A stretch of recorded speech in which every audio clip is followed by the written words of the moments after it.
O quarto verso, Eu não entendi essa palavra, né? prezar. Prezar. O quarto verso é assim, né? Vou prezar os seres que têm natureza perversa e aqueles sobre os quais pesam fortes negatividades e sofrimentos, Entendi como como se eu cuidar, né? tivesse encontrado um tesouro precioso, muito difícil de achar. Tipo, amar, né? Pode Amar. começar. Eu entendi mais ou menos, tipo, né? Amar mesmo, sei lá, cuidar, né? Amar. É, as pessoas mais. Com mais raiva mesmo, né? As pessoas mais. Né, que matam e tal. Você aprender também a amar elas. Foi mais ou menos isso que eu entendi. Valorar, né? É, Uhum. O meu eu separei entre os atos que ela cometeu versus a parte humana. Tipo, eu fiquei assim, eu não vou desconsiderar os atos que são errados, mas podem ter sido gerados por um contexto também ruim, porque eu já assisti, tem aquele série na Netflix lá que foram condenados à pena de morte lá nos Estados Unidos. Aí vai contando, ainda eles estão vivos, mas vão morrer, né? Aí às vezes contava o contexto, né, da vida da pessoa, como que ela era criada, vivia, às vezes estuprada pelo pai. Não, tipo assim, lógico, tem contexto e contexto. Mas muitas vezes eu falei, porra, esse cara aí ficou doido mesmo. Tipo assim, às vezes o contexto, ou às vezes é um fator psicológico também. Então, assim, não desconsidera os atos da pessoa, mas você tem que olhar como uma pessoa humana também. Ela tem algumas características que pode ter sido por traumas, marcas e várias outras coisas que ainda tem que ter uma compaixão. Uhum. Eu levei mais. E também a questão do perdão. Se você alimentar a raiva com raiva, vai gerar mais. Então, É, eu pensei nessa parte do perdão. Não, você não vai ignorar os fatos, mas perdoar. Seria, compaixão, né? seria compaixão Compaixão. também. Porque eu acho que eu diferencio às vezes a compaixão do perdão, que a compaixão quando é uma pessoa externa se ajudando, uma outra é o perdão de uma pessoa que te feriu e você ainda conseguia ali gerar uma compaixão com uma ferida exposta às vezes, ou isso eu acho mais difícil. Uhum.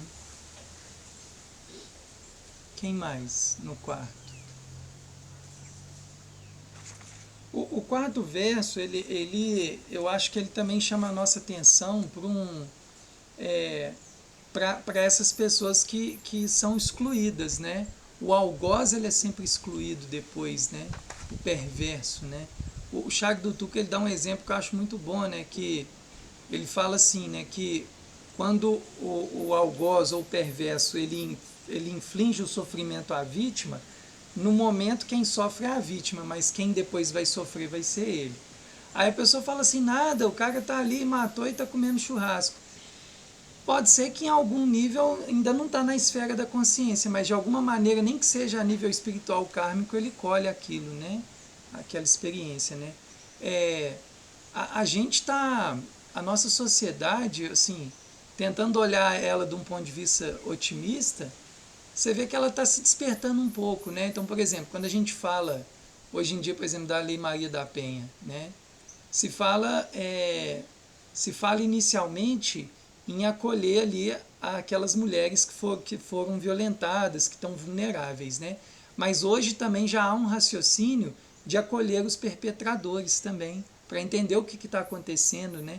Não como nenhuma forma de justificativa do ato em si, mas entender que eles também têm feridas, né? Então por isso que esse tipo de raciocínio ele é totalmente diferente da ideia de Punição.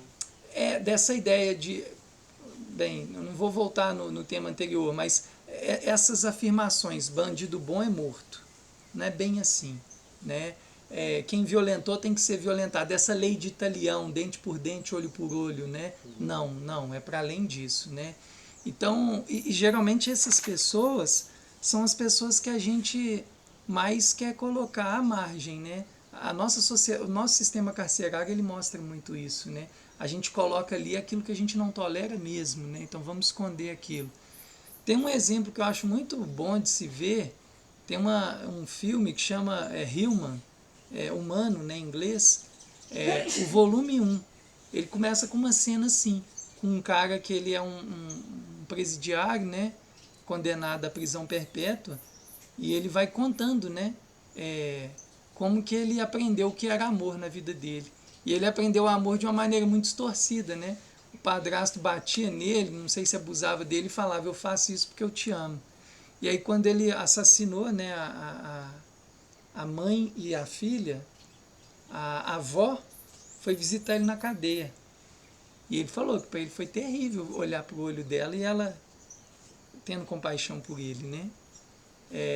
E não tem nada a ver com fazer apologia àquele ato, né? Exatamente como você falou. Eu acho que esse verso ele está falando disso, e é um verso muito difícil, né?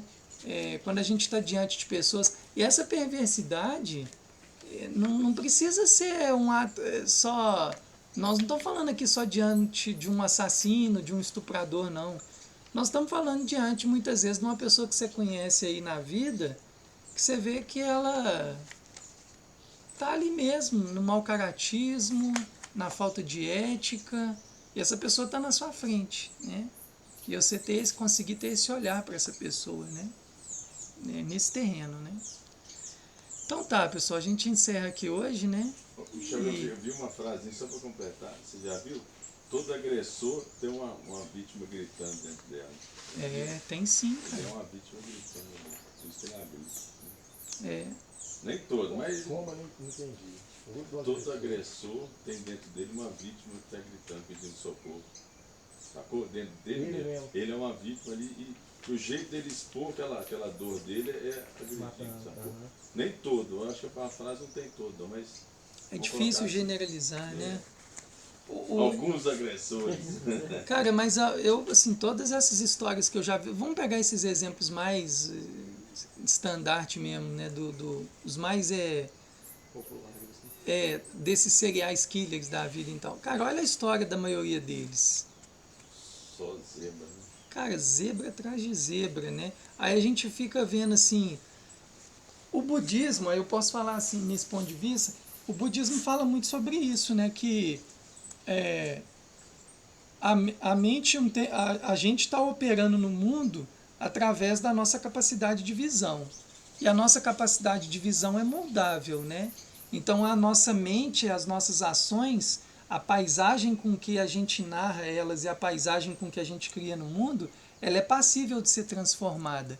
Então na vida você transforma esse mundo aí, ele está aí aberto a você construírem monstros e budas, né? Então, como que é a jornada de cada caminho, né? A criancinha não nasce má, né? Ela não é uma criancinha má desde pequena. Depende. Eu já fico vendo esses vídeos serial killer. Tem uma menina, tem um outro que eles até a mordaça tinha. Novinho, já na prisão perpétua. Pequena criança? Nunca vi isso. Mas aí Desenho de outras encarnação. Aí eu vou eu amplio mais o debate ainda. Mas será que é genuinamente o mal, né, o mal nesse sentido formal, ou isso também não são, aí partindo que o budismo também ele pensa em outras vidas, né? Será que isso também não são sanskaras, marcas mentais que refletem naquele novo corpo que está habitando? Mas no fundo a crença, né, a crença budista é a ideia de que na nossa essência é uma essência iluminada, então ela não é uma essência perversa. Então a gente pode pensar, desse ponto de vista budista, sim, que alguma coisa aconteceu no caminho, né? Dependendo disso aqui ou antes. Né? Porque o olhar é búdico, entende? É a frase do Buda, olha, todos somos Budas, a gente só está nublado, né? E quando eles colocam Não rótulos, lembrou né, ainda. de psicopata e tal, querendo ou não, meio que ele não tem sentimentos e etc. Não tem emoção. Não tem emoção. Até um ponto que eu vi um cara, um isso é serial muito killer. merchan, muito marketing. Um serial killer, tipo, no júri popular, aí tinha matado não sei quantas pessoas, aí todo mundo lá xingando e ele sem emoção.